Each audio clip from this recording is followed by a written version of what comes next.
Some good news for the low income and those people that receive SNAP benefits, otherwise known as food stamps or sometimes referred to as EBT, again focused on low income and fixed income beneficiaries. Some of the key provisions within the big reconciliation bill, otherwise known as the stimulus package that they're currently working on, the agenda out of the president, have been struck down or removed by the Senate parliamentarian. Now, if you don't know what that means, it's basically the referee within the Senate who looks through these big reconciliation bills and says, yep, you can have that. Nope, you can't have that. Yep, that goes. Nope, you can't do that. Violation, you must remove it. Well, the Senate parliamentarian has come in and removed some of the key provisions within this legislation that would have impacted the SNAP program that has food stamps EBT, again, for about 42 million people. Well, it's all highlighted right here in this article. I'm going to pop it up on the screen for you in just a second, and I'll explain exactly what this all means, because this is actually probably a pretty good thing that otherwise probably would have resulted in cuts to SNAP benefits across the board, as I've explained before in other videos. That's not so bad at the end of the day, right? Well, again, I'm going to pop this up for you in just a second, and you'll be able to read it, as well as I just want to let you know, I'll just paraphrase exactly what they're saying here in this article. Now, quick side note, hey, if you need any help with your Medicare, or if you've not done so yet, join the nearly 3,000 people that have called this phone number right here to get a free review of your Medicare plan. Again, whether it's a Medicare supplement, Medigap plan, Part D plan, Medicare Advantage, or if you're turning 65 or retiring and your initial enrollment in a Medicare, that by far is your best resource. That phone number right here, please call, take advantage of that. Nearly 3,000 of you here in this community have done that. And get this, the average person that is calling them right here with this phone number is saving $1,100. That's the average savings from the average senior that is calling, getting a review of their plan. $1,100 of savings. That's incredible. That's the average, by the way. That means that some people save more, some people save less, and obviously, as always, no guarantees. But a simple 5, maybe 10, maybe 15 or 20-minute phone call based on the situation could possibly get you way better coverages and save you a boatload of money. I don't know. Sounds pretty awesome to me. It sounds like a really good return on your time from a simple phone call like that. Anyway, join the other nearly 3,000 people here in the community that have already done that. And after you talk to them and save a bunch of money and get better coverages, leave me a comment down below. I would love to feature you in an upcoming video. All right, anyway, more on that a little bit later. Okay, here we go. Let's pop up this article right here, right now. There you go. This is the article. Feel free to read through it if you want to, but I will point out the key provisions that I'm talking about here. Okay. I'm not going to go through the whole backstory on this whole thing. If you've been watching the videos for at least a little bit of time here, and if you've been listening to the videos, that's key, I should be saying, you would probably already know about this. But anyway, a couple different things within this. The Senate parliamentarian, again, when I say Senate parliamentarian, just think referee, right? The black and white stripes on the shirt, the referee, okay? The referee within the Senate parliamentarian, has ruled against, in other words, taken out the provision that bans those people who are not permanent citizens of the United States from receiving Social Security, SNAP benefits. Sorry, I talk a lot about Social Security here on the channel. I apologize. I meant to say SNAP benefits, food stamps, EBT. All right, there you go.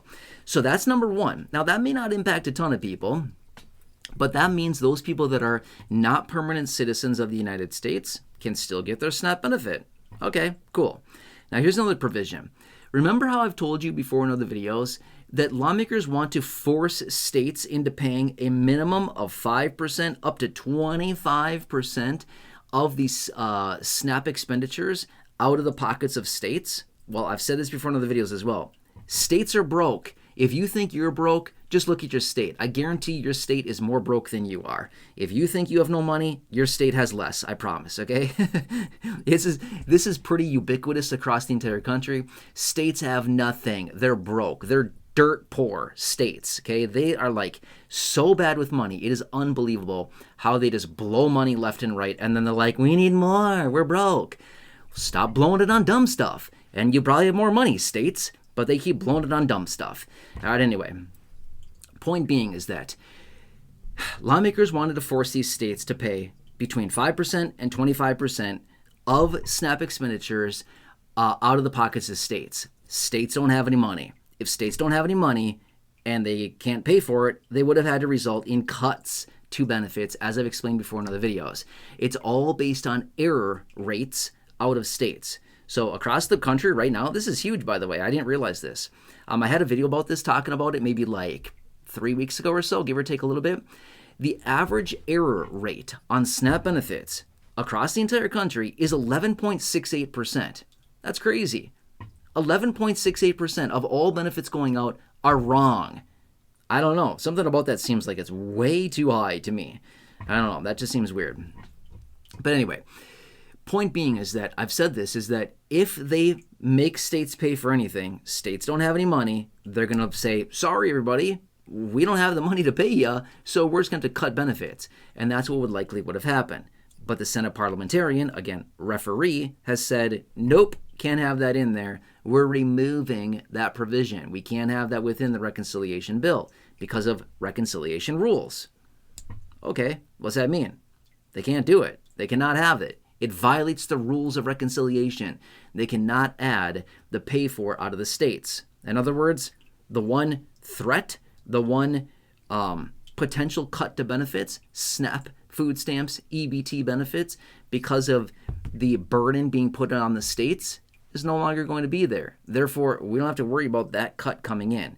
Now, one thing that they can do that the Senate parliamentarian has not ruled out yet is the raising of the age range for the work requirements. Okay, that's a bad one. That's a really bad one right there. As far as we understand, that one is still within it and likely going to stay. Okay, now that the Senate parliamentarian has ruled out the option for states to pay a portion, I wouldn't be shocked if lawmakers come back and say, well, the referee says we can't do this one thing. Now we've got this new great idea. We've got this new great idea that we're going to implement. Get my point?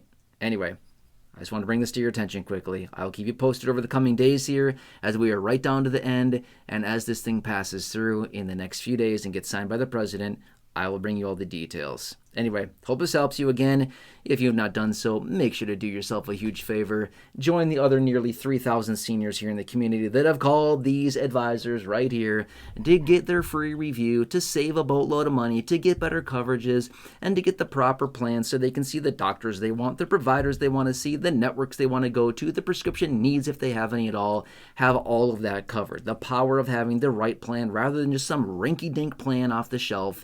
No, you got to have the right plan. This is the time to get the right plan. You don't want to be stuck on the wrong side of that equation where they come back and say, sorry, denied, or whoops, sorry, you went to a doctor and a clinic out of network. Have you ever done that before? I have. Didn't know until it was too late, and I got a big old bill saying, you owe all this money. And I said, WTF, why? And they said, oh, because you went to a doctor out of network. You went to this office, this place out of network, and you got all this work done out of network. Oh, I didn't know. Thanks for the bill, right? Yeah, exactly. Not a fun day, right? All right, anyway. Make sure to call them. Seriously, just do yourself a favor. If you don't want to do yourself a favor, then that's fine. Whatever. If you don't want to save a bunch of money and get better coverages, whatever. That's on you, I guess. But if you want to save money, if you care about your situation, if you care about your money and your finances and want to live a better life, saving money and having better coverages and sleeping better at night, knowing that you have the proper plan rather than just some random plan off the shelf that probably doesn't even cover you properly, then that's okay too. Okay? Anyway, check out the nearly 6,000 videos here on the channel. Subscribe if you're new here, big subscribe button down below. Share the video with your friends on social media if you'd like. A big share button down below. If you don't want to, I don't really care. Otherwise, just enjoy your day. Have a good one, and maybe I'll catch you again later in the next video. Maybe not. All right, anyway,